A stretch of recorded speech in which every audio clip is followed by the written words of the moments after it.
Les Africains sont dans le fanatisme, très émotionnels. Ils n'aiment malheureusement pas ceux qui leur disent la vérité.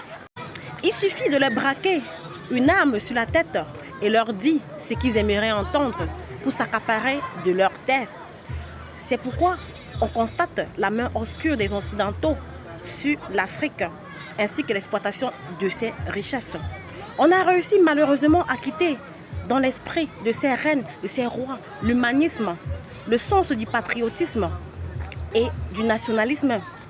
Son Excellence Maurice Kamto, le candidat que j'ai choisi et dont je suis militante, cher professeur Maurice Kamto, je ne me suis pas engagée dans cette lutte parce que je suis fan de vous.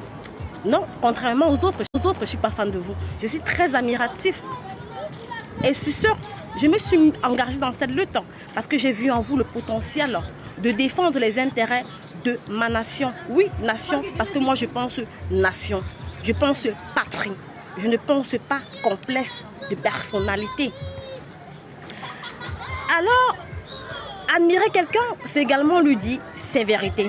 Je souhaite de tout cœur que vous octroyez le pouvoir pour nous débarrasser de ce génocidaire Biya. Mais attention, si vous osez nous trahir, si vous osez continuer le travail de Paul Biya, je vous jure sur tout ce que j'ai que la même énergie que j'ai mise dans cette lutte pour déstabiliser Biya, je la mettrai sur vous. Parce que on ne joue pas avec les intérêts d'une nation.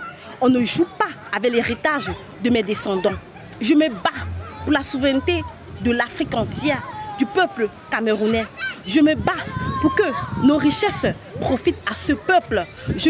Sachant que vous avez compris mon message et que vous êtes un homme intelligent, nous n'accepterions pas le néocolonialisme, l'impérialisme ou une fausse indépendance.